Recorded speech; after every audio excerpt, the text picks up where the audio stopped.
Erkakni planini eshitgan ayol nima qiladi bilasizmi? Sizni 2 barobar tezlashtirib beradi. U tinimsiz duo qiladi. O'sha narsa olmoqchi ekan.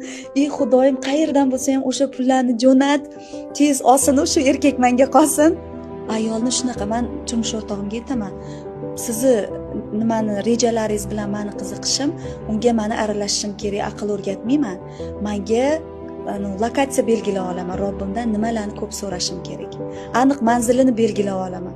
Mana bu narsalarni sotib olishi, mana bu narsalarni bo'lishi, qaysidir joyga qanchadir to'lov qilish kerak bo'lsa, qarzga botgan erkaklarni ham ayollar agar gapirsa shu to'g'risida, Allohdan so'rab beradi. Elchi Allohdan so'rab beradi. Rivojlanyapman, yuksalyapman desa qaysi ayol qilmang deydi. Va faxrlanishni boshlaydi. Hali biron bir rejasi amalga oshmagan erkakni o'sha rejalari amalga oshgan ayol bo'lib yashab yuradi. Bu narsa juda ham foydali ayol bilan bo'lish.